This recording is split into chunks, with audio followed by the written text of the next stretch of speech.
Bonjour, quatrième, ça va? مشتاقلكن أنا. يلا, on corrige le devoir.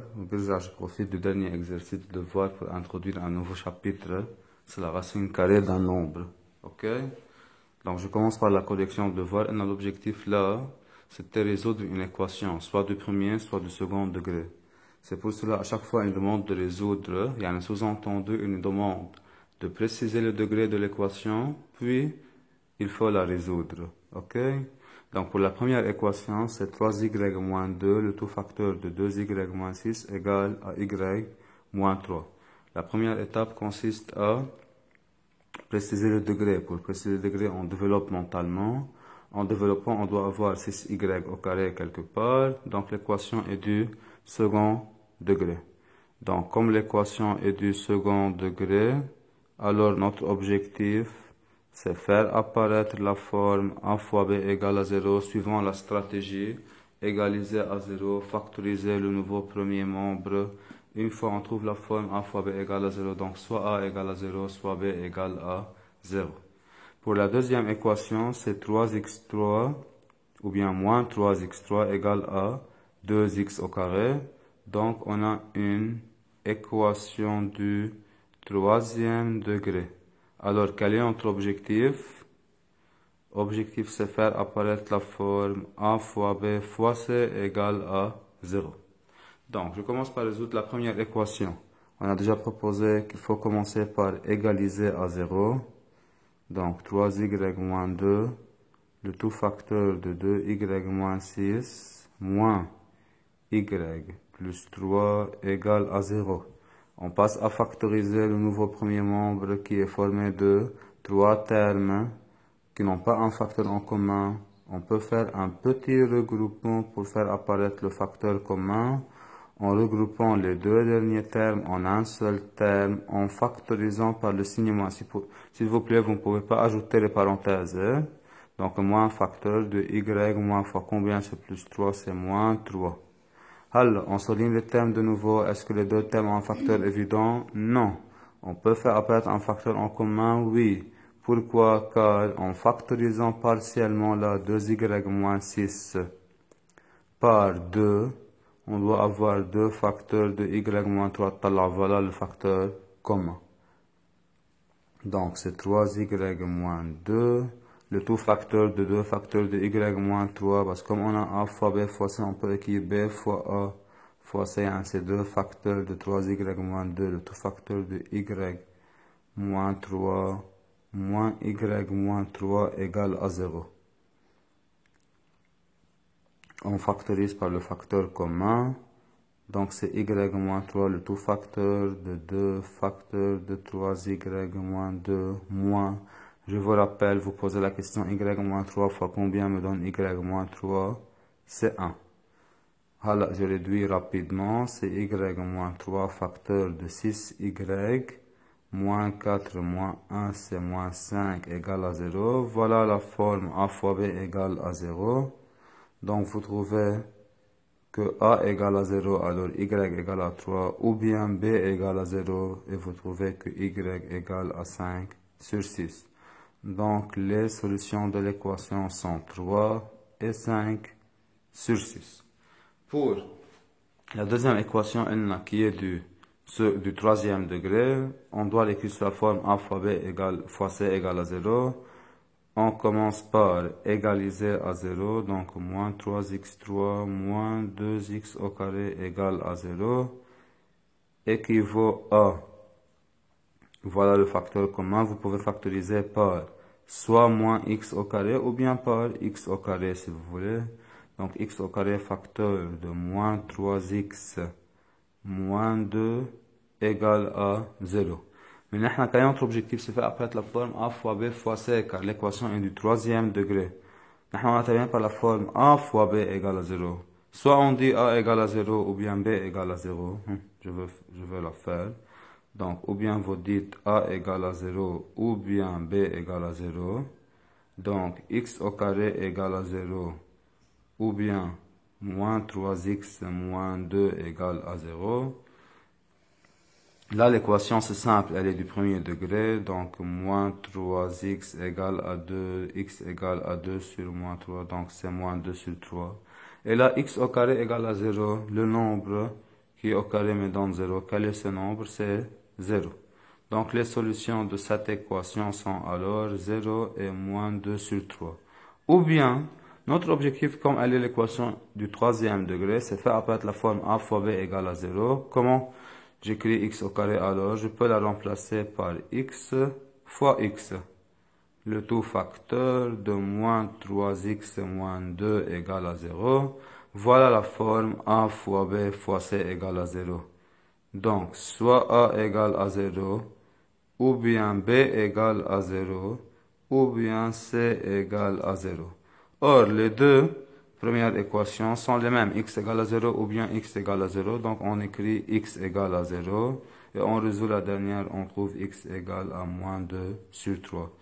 Donc, les solutions sont 0 et moins 2 sur 3. La remarque, malgré que l'équation est du troisième degré, ben, ça admet combien de solutions? Deux solutions. On dit qu'on a une équation qui joue le rôle de deux solutions, si vous voulez. Alors, on la nomme parce que vous n'êtes pas responsable de ce vocabulaire. L'équation, la solution 0 est une solution double. OK? Alors, elle est apparue deux fois dans le calcul. Parce que vous n'êtes pas responsable, une de vous dites l'équation de troisième degré, elle admet au maximum trois solutions. Une équation du second degré, elle admet au maximum deux solutions. OK? Donc voilà la correction de l'exercice 1. Alors on passe à corriger l'exercice 2. On a deux expressions algébriques, a et b. La première c'est x moins 5, le tout facteur de x plus 5. La deuxième c'est x plus 4, le tout facteur de x moins 4. Donc, pour la première partie, il nous demande de développer ces expressions. Dans la deuxième partie, il nous demande de résoudre ces équations. N'oubliez pas, les questions sont dépendantes. On a un lien entre ces questions. C'est pour cela que je veux commencer par la deuxième partie avant de faire la première partie. Donc, qu'est-ce qu'il nous demande là? De résoudre ces équations. Et avant de résoudre une équation, on commence par préciser son degré. On a une équation du deuxième degré, comme là, c'est une équation du second degré, ok? Donc, c'est une équation du second degré et la première, c'est une équation du second degré. Donc, il faut faire apparaître la forme a fois b égale à 0, suivant la stratégie égaliser à 0. Voilà, on a égalisé à 0. La deuxième étape, c'est quoi? Alors, une fois on égalise à 0, on passe à factoriser le nouveau premier membre. Donc, quel est ce nouveau premier membre? C'est x au carré moins 25. Nous, pour l'instant, pour savoir factoriser une expression, qu'est-ce qu'on fait? On souhaite d'avoir un facteur en commun. On souligne les termes. Est-ce que les deux termes ont un facteur en commun? Non. Donc, je peux faire un regroupement là, mais que l'on savoir deux termes. Donc, est-ce qu'on sait factoriser? Non. Donc, qu'est-ce que je veux dire? On ne sait pas factoriser. Et lorsque vous n'êtes pas capable à factoriser, on ne dit pas on peut pas, on ne sait pas. Donc, il faut avoir alors une indication. C'est pour cela on a déjà la première partie. On commence par la première partie. Développer et réduire. A, on a une expression simple à développer. On distribue la multiplication x au carré plus 5x moins 5x moins 25. Vous trouvez que c'est x au carré moins 25. Donc, c'est quoi le lien entre ce calcul et cette équation à résoudre? On a à factoriser x au carré moins 25. Je vous rappelle, lorsqu'on a développé A, on a trouvé d'autres formes à A. Voilà la première forme, c'est la forme factorisée. La troisième forme, c'est la forme développée. Là, par quoi je peux remplacer x au carré moins 25? Ce n'est autre que A. Là, c'est comme je vous demande de résoudre A égale à 0. Or, par quoi je peux remplacer A? J'ai trois expressions pour A. Laquelle c'est convenable pour résoudre A égale à 0? C'est la forme factorisée. Donc, je remplace alors A par quelle expression? X moins 5, le tout facteur de x plus 5 égale à 0. Voilà la forme A fois B égale à 0. Donc, ou bien x moins 5 égale à 0, ou bien x plus 5 égale à 0. Alors, x égale à 5, ou bien x égale à moins 5. Donc, les solutions de cette équation sont moins 5 et 5. Alors, on passe à la deuxième équation à résoudre, Quand même, en égalisant à 0, on a trouvé x au carré moins 16 égale à 0. Est-ce qu'on sait factoriser? On ne sait pas factoriser. Qu'est-ce qu'il faut avoir alors? Une indication. C'est où l'indication? C'est dans la première partie. Donc, développer B. Donc, x fois x, c'est x au carré moins 4x plus 4x moins 16. Ça nous donne x au carré moins 16. Et d'une façon indirecte, qu'est-ce qu'on a trouvé? Trois formes pour B. La forme factorisée, la forme développée. Là, qu'est-ce qu'on a trouvé? X au carré moins 16 égale à 0, qui n'est autre que B égale à 0. Or, qui joue le rôle de B? Voilà B, qui admet combien de formes? Trois formes. Quelle forme c'est la plus convenable? La forme factorisée. Donc, je remplace par x plus 4, le tout facteur de x moins 4 égale à 0. Et là, on trouve x égale à moins 4 ou bien x égale à 4. Donc, les solutions de cette équation sont moins 4 et 4. Donc, la majorité parmi vous n'ont pas profité de ce qu'on a fait dans la première partie. S'il vous plaît, dans un problème, les questions sont dépendantes. OK? Donc, la deuxième partie dépend de la première partie. Alors, la majorité ont résolu ces équations sans savoir ce qu'ils ont fait. On passe au troisième exercice pour comprendre le lien entre ces deux exercices. Alors, c'était quoi la consigne dans le troisième exercice? Résoudre logiquement ces équations. Logiquement, sans faire aucun calcul. J'ai déjà donné une indication comment lire une telle équation. Donc, question de résoudre x au carré égale à 25, ce qu'on a résolu dans l'exercice précédent. Et on a trouvé combien de solutions? Deux solutions, qui sont 5 et moins 5. La majorité ont déterminé x égale à 5 seulement. Donc, regardez quel est votre problème, ou bien où se trouve le truc dans ces équations. Dès qu'on l'objectif, c'est résoudre logiquement. Tiens, logiquement, x au carré égale à 25. C'est-à-dire, on va trouver un nombre x. Que signifie dans son carré égale à 25? C'est-à-dire, je dois trouver un nombre x qui, multiplié par lui-même, me donne 25. Donc, c'est comme je vous demande, trouver un nombre x qui, multiplié par lui-même, donne 25. OK? Donc, quel est ce nombre? La majorité ont écrit 5, car 5 au carré, c'est égal à 25. Oui, c'est juste. Parce que n'oubliez pas, c'est une équation de second degré. Elle doit posséder deux solutions alors. Quels sont ces deux nombres? D'après l'exercice précédent, on a trouvé qu'ils sont 5 et moins 5. Donc, c'est pour cela, tallah. Qu'est-ce qu'on sait? On sait que 5 au carré, c'est combien? 25. Et moins 5, le tout au carré, c'est combien? 25. Donc, quelles sont les solutions de cette équation? Sont moins 5 et 5. La majorité ont écrit juste le nombre 5, ils ont oublié d'écrire le moins 5. OK? Donc, je répète, qu'est-ce que ça veut dire résoudre x au carré égale à 25? Il y a un déterminer le nombre que je le multiplie par lui-même qui me donne 25. On a combien de possibilités? Deux possibilités. Soit je prends le nombre 5, 5 au carré me donne 25.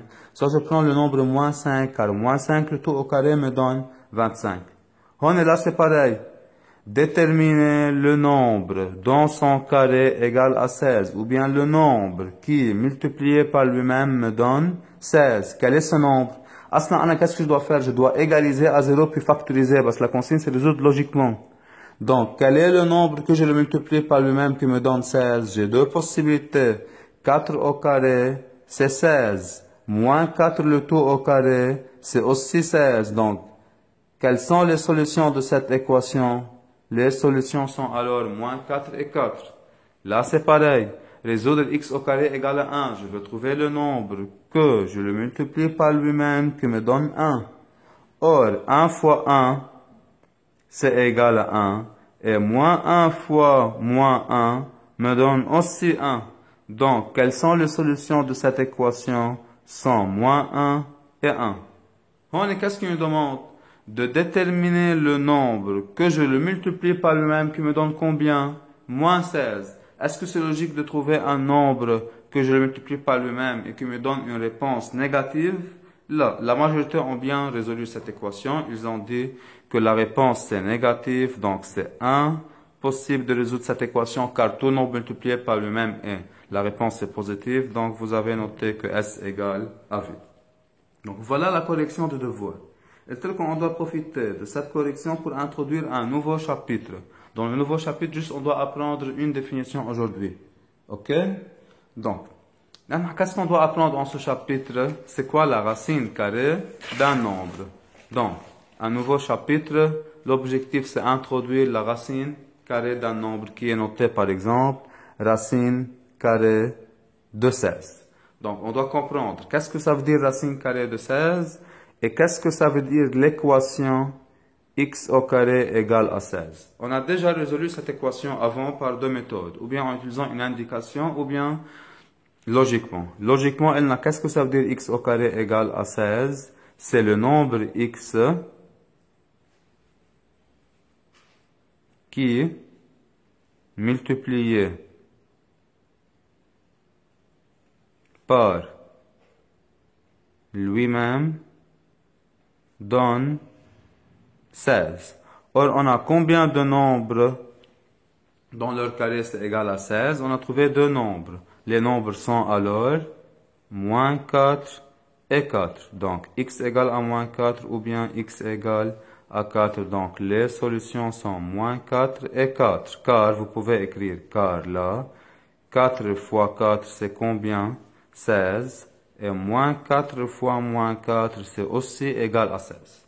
Alors, la racine carrée du nombre 16. T'as la notation de la racine carrée, ok? C'est ce symbole. Donc, la racine carrée du nombre 16. Par définition, que signifie ce nombre? Donc, on est en train d'apprendre une nouvelle écriture d'un nombre. Ok? Et vous pouvez écrire par exemple le nombre 4, vous pouvez écrire 2 plus 2, vous pouvez écrire 3 plus 1, vous pouvez écrire 5 moins 1. Aujourd'hui, on doit apprendre une nouvelle écriture des nombres. Ok? Donc, que signifie la racine carrée de 16? Alors, je vais la racine carrée et non pas les racines carrées. Ce nombre, c'est unique. Lorsqu'on dit égal, on doit avoir juste un seul nombre. Donc, racine carrée de 16, par définition, c'est le nombre positif qui, multiplié par lui-même, donne 16. Or, en fait, d'après l'exercice précédent, ou bien d'après cette équation, on a combien de nombres que je peux les multiplier par eux-mêmes qui me donnent 16? On a le choix de prendre soit moins 4, soit 4. Qu'est-ce qu'on sait? Que 4 fois 4 me donne 16, et moins 4 fois moins 4 me donne aussi 16. Parce que par définition, qu'est-ce que je vais chercher? Le nombre positif que je le multiplie par lui-même qui me donne 16. Donc, qu'est-ce qu'on doit avoir? Racine carrée de 16, c'est combien? 4. Pourquoi? Car 4 c'est positif, et si je multiplie 4 par lui-même, je dois avoir combien? 16. Donc, qu'est-ce qu'on a appris aujourd'hui? Une nouvelle écriture du nombre 4. Comment je peux écrire le nombre 4, par exemple? Racine carrée de 16. Je vous donne un autre exemple. Je vous demande, par exemple, de calculer racine carrée de 100. Qu'est-ce que ça veut dire racine carrée de 100? C'est le nombre positif que je le multiplie par lui-même qui me donne 100. Donc, or, on sait que 10 fois 10, c'est combien? 100. Et moins 10 fois moins 10, c'est combien? C'est aussi 100. Lequel je choisis parmi ces deux nombres? Le nombre 10. Donc, c'est égal à combien? 10. Pourquoi? Car 10 c'est positif. Et si je multiplie 10 par 10, qu'est-ce que je dois avoir? Un 100. Quand même, un autre exemple. Racine carrée de 1. Donc, c'est égal au nombre positif que je le multiplie par lui-même, qui me donne combien? 1. Or, quel est le nombre positif que je le multiplie par lui-même qui me donne 1? Donc, c'est 1. Pourquoi c'est 1? Car 1 fois 1, c'est égal à 1, et 1, c'est positif. Ok? Donc, quand même, un autre exemple. Racine carrée de 0,64. On doit appliquer la définition. À chaque fois, je vous demande de calculer la racine carrée d'un nombre, vous appliquez la définition. Racine carrée de 0,64. Que signifie cette écriture? C'est le nombre positif que je le multiplie par lui-même qui me donne 0,64. Ok? Donc, qu'est-ce qu'on sait? on doit avoir quelque chose qui me donne 64 alors. C'est quel nombre? On essaye. 5 fois 5, c'est 25. 6 fois 6, c'est 36. Dans la suite, on doit monter les carrés parfaits. Donc, 7 fois 7, 49. 8 fois 8, 64. Parce que 8, c'est positif. Si je multiplie 8 par 8, qu'est-ce que je dois avoir? 64. Quel est mon objectif? Je dois trouver le nombre positif que je multiplie par lui-même qui me donne 0,64. Quel est alors ce nombre? C'est possible de dire 8? Non. Donc, ce nombre, ça par exemple, c'est 0,8. Alors, on doit voir. Donc, si je multiplie 0,8 par 0,8, qu'est-ce que je dois avoir? On multiplie 8 par 8, c'est 64. Puis je divise par 10 et je divise une deuxième fois par 10. C'est comme je divise par 100, c'est 0,64. Avec 0,8 est positif. Donc, racine carrée de 0,64, c'est combien? 0,8 car 0,8 c'est positif. Et si je multiplie 0,8 par lui-même me donne 0,64. Quand maintenant, je vous donne un exemple. Supposons que je vous demande de calculer racine carrée de 5. Qu'est-ce que je vous demande? De chercher le nombre positif que vous le multipliez par lui-même et qui vous donne combien? 5. Qui peut trouver ce nombre? On essaie. On sait. 1 fois 1, c'est 1. 2 fois 2, c'est 4. 3 fois 3, c'est 9. Est-ce que je suis capable de chercher un entier que je le multiplie par lui-même qui me donne 5? Là, c'est très difficile. L'entier n'existe pas. Parce qu'il existe un nombre. Donc, qu'est-ce qu'on dit alors? Racine carrée de 5, c'est égal à racine carrée de 5. Car je ne suis pas capable de chercher la valeur exacte de ce nombre. La calculatrice affiche une valeur approchée avec une infinité de valeurs après la virgule. OK? Donc, si vous avez remarqué, qu'est-ce qu'on est capable alors? De calculer les racines carrées des nombres ou bien des nombres qui sont des carrés parfaits. C'est pour cela qu'on doit se rappeler des carrés parfaits. On doit pas tout noter. Juste, on se rappelle de 15 ou bien de 16 premiers carrés parfaits. Pourquoi? Là, on peut calculer la racine carrée d'un carré parfait simplement sans utiliser une calculatrice. Donc, je vous rappelle les carrés parfaits. Qu'est-ce qu'un carré parfait? C'est tout nombre qui s'écrit de la forme A au carré avec A, c'est un entier. Donc, on écrit les 16 premiers carrés parfaits. 0, comment je peux l'écrire? 0 au carré. Donc, 0 au carré égale à 0. 1 au carré, c'est égal à 1. 2 au carré, c'est égal à 4. Et vous retenez le résultat. 0, c'est un carré parfait. 1, c'est un carré parfait. 4, c'est un carré parfait car il s'écrit 2 au carré. 9, c'est un carré parfait car il s'écrit 3 au carré. Donc, 16, c'est un carré parfait car il s'écrit 4 au carré. Ainsi de suite. 5 au carré me donne 25. 6 au carré me donne 36. 7 au carré me donne 49. 8 au carré me donne 64. 9 au carré me donne 81. 10 au carré me donne 100. 11 au carré me donne 121. À retenir ce résultat, s'il vous plaît. Donc, 12 au carré, c'est 144. 13 au carré, c'est 169. 14 au carré, c'est 196. Et 15 au carré, c'est 225. C'est suffisant de retenir ces carrés parfaits. C'est quoi l'utilité de retenir ces carrés parfaits? Supposons que je vous demande de calculer racine carrée de 121. À quoi vous pensez? À déterminer un nombre positif que vous le multipliez par lui-même qui vous donne 121. Quel est le nombre positif que je multiplie par lui-même qui me donne 121? Donc, c'est 11. En instant, 121, c'est un carré parfait. Alors, c'est égal à 11. Pourquoi? Car 11, c'est positif et 11 fois 11, c'est 121. Remarque, c'est quoi la différence entre résoudre x au carré égale à 121 et calculer la racine carrée de 121? Qu'est-ce que je vous demande? Trouvez un nombre que vous le multipliez par lui-même qui vous donne 121. Donc, quel nombre vous pouvez le multiplier par lui-même et il vous donne 121? Vous avez le choix de 11 fois 11, c'est 121. Et moins 11 fois moins 11, c'est égal à 121 aussi. Donc, qu'est-ce qu'on trouve alors? X égale à 11 ou bien X égale à moins 11. Donc, s'il vous plaît, il ne faut pas confondre entre résoudre une équation du second degré qui possède deux solutions et calculer le nombre qui est la racine carrée d'un nombre positif. OK? Donc, quand même une remarque. Supposons je vous demande de calculer racine carrée de 196. Qu'est-ce que vous dites? Directement, c'est égal à 14. Calculer racine carrée de 110. Est-ce que 110 est un carré parfait? Non. Donc vous dites, on ne sait pas trouver la valeur exacte. On a besoin d'une calculatrice. On écrit racine carrée de 110. L'objectif, c'est de trouver la valeur exacte. Alors, supposons je vous donne racine carrée de moins 25. Je vous demande de chercher un nombre positif que vous le multipliez par lui-même et qui vous donne moins 25. C'est possible?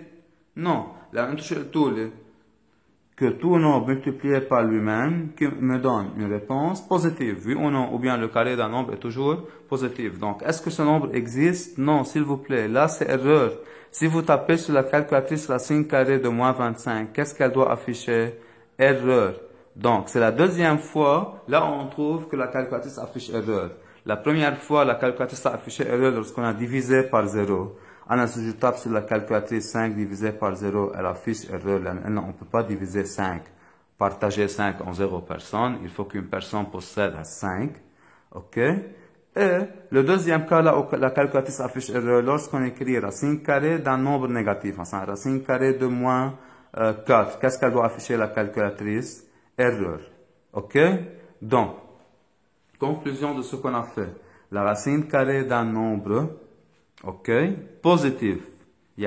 Lorsque j'écris racine carrée de A, il faut que A soit positif. Sinon, le nombre n'existe pas. La racine carrée d'un nombre A, c'est le nombre positif que je multiplie par lui-même et qui me donne A. Lorsqu'on a une racine carrée d'un nombre, par exemple, je veux mettre A, on veut nommer que A, c'est la base. La base, ça doit être toujours positif. مثلا, racine carrée de moins 16 n'existe pas. Degré erreur, car la base, c'est négatif. Racine carrée, par exemple, de 16, ça existe, oui. Quel est le nombre positif que je multiplie par le même qui me donne 16? C'est 4. OK? Je continue. Avec quelques exemples et on termine. Juste ce que je veux expliquer aujourd'hui, c'est la définition. Racine carrée d'un nombre positif, c'est le nombre positif que je multiplie par lui-même qui me donne alors la base A. Racine carrée, par exemple, de 3 exposant 8. Ah ouais, si ce nombre existe, oui, car 3 exposant 8, c'est positif. Comment vous pensez? Juste vous appliquez la définition aujourd'hui. Il faut trouver un nombre positif. Si vous le multipliez par lui-même, il vous donne combien? 3 exposant 8. C'est logique de prendre 3. 3 fois 3, c'est 9, ou bien 3 au carré. Là, par exemple, c'est logique de prendre 3 exposant 3. Si je multiplie 3 exposant 3 par lui-même, ça nous donne 3 exposant 6. Donc, quel nombre je dois le multiplier par lui-même qui me donne 3 exposant 8? C'est 3 exposant 4. Là. Si je multiplie 3 exposant 4 par lui-même, ça me donne 3 exposant 4 plus 4, c'est 3 exposant 8. Donc, quel est ce nombre alors? C'est 3 exposant 4, car ce nombre est positif, et si je multiplie par lui-même qui me donne 3 exposant 8. Alors, dans votre programme, en quatrième, c'est juste calculer les racines carrées des carrés parfaits. On doit beaucoup avoir racine carrée de 25, racine carrée de 36, racine carrée de 49, racine carrée de 64, ainsi de suite, ok? Donc, vous êtes responsable de calculer les racines carrées des carrés parfaits. Donc, il nous donne un entier comme réponse. Racine carrée de 25, c'est 5. Racine carrée de 36, c'est 6. À retenir. Ok, il faut être rapide dans ces calculs. Racine carrée de 64, c'est 8. Racine carrée de 81, c'est 9. Alors, si je vous donne racine carrée d'un nombre qui n'est pas un carré parfait de 7, vous dites juste c'est égal à racine carrée de 7. Ce n'est pas possible de chercher nous-mêmes l'entier. Aslan l'entier n'existe pas, la calculatrice affiche une valeur approchée. Racine carrée par exemple de moins 25, directement vous écrivez erreur car ce n'est pas possible de multiplier un nombre par lui-même et que me donne moins 25. Ok? Donc racine carrée par exemple de 10 000. Donc, comment vous pensez? Il faut chercher un nombre positif que vous le multipliez par lui-même et qui vous donne 10 000. Quel est ce nombre? C'est possible de multiplier 10 par 10 et avoir 10 000? Là, 10 fois 10, c'est 100. C'est possible de multiplier, par exemple, 50 fois 50. Si vous multipliez 50 fois 50, qu'est-ce que vous trouvez? 2500. Donc, quel est le nombre positif que je multiplie par lui-même qui me donne 10 000? Donc, ce nombre n'est autre que 100. Là, si je multiplie 100 par 100, on doit avoir 10 000. Et n'oubliez pas, 100 c'est positif. Donc, quel est ce nombre alors? C'est 100. Donc, pour aujourd'hui, vous êtes responsable à calculer la racine carrée d'un nombre en appliquant la définition. Vous déterminez le nombre positif que vous le multipliez par un et que vous donne la base. OK? Donc, je vous rappelle, la racine carrée d'un nombre négatif n'existe pas, erreur. La racine carrée d'un nombre qui n'est pas un carré parfait existe parce que la calculatrice affiche une réponse. OK? Donc, vous n'êtes pas responsable alors de chercher vous-même la réponse, ou même la calculatrice affiche une valeur approchée et non pas une valeur exacte. OK? Donc, vous êtes responsable de calculer la racine carrée d'un carré parfait. OK? Un carré parfait, c'est un nombre qui s'écrit A au carré. Alors, avant de terminer, une remarque. Supposons je vous demande de calculer racine carrée de 7 fois racine carrée de 7. Donc, ou un autre exemple, racine carrée de 16 plus racine carrée de 25. Donc, je commence par le deuxième exemple. Comment on fait ce calcul? Donc, racine carrée de 16, priorité de calcul comme on fait d'habitude. C'est une somme de deux termes, on calcule chaque terme. Le premier terme, c'est racine carrée de 16, le nombre positif que je multiplie par le même qui me donne 16, c'est 4. Racine carrée de 25, c'est 5, je trouve alors 9. Priorité de calcul, c'est calculer chaque facteur. Racine carrée de 7, je ne sais pas calculer moi-même racine carrée de 7. Donc, soit j'utilise la calculatrice, parce que maintenant, dans votre programme, vous n'avez pas le droit d'utiliser la calculatrice, ou même la calculatrice affiche une valeur approchée. Donc, regardez comment je dois calculer racine carrée de 7 fois racine carrée de 7. Qu'est-ce que ça veut dire racine carrée de 7? C'est le nombre multiplié par lui-même me donne combien? 7. Or, si je multiplie racine carrée de 7 fois lui-même, qu'est-ce que je dois avoir alors? 7. OK? Donc, si vous n'êtes pas d'accord, utilisez la calculatrice. Écrivez racine carrée de 7 fois racine carrée de 7. Qu'est-ce qu'elle doit afficher? 7. Là, je multiplie le nombre par lui-même. Donc, alors, qu'est-ce que je dois avoir? Donc, le nombre par lui-même qui me donne alors la base. OK? Donc, je crois que c'est suffisant pour aujourd'hui. Pour demain, on introduit les formules. Parfois, on calcule la racine carrée plus rapidement que penser maintenant. On a pensé logiquement le nombre que j'ai multiplié par lui-même qui me donne 100, le nombre positif acquis, qui me donne 10 000. On a trouvé que c'est égal à 100. Dans la suite, si on trouve que le calcul c'est un peu compliqué, par exemple, supposons je vous demande de calculer racine carrée de 900. OK? Alors, vous pensez à déterminer le nombre que vous le multipliez par lui-même et qui vous donne 900 et que le nombre c'est positif. Vous pouvez essayer, vous trouvez la réponse. OK? Donc, parce que dans la suite, on doit apprendre à calculer plus rapidement racine carrée de 900. OK? On a besoin des formules, c'est pour demain. Donc, je crois que c'est suffisant pour aujourd'hui. Yallah, merci.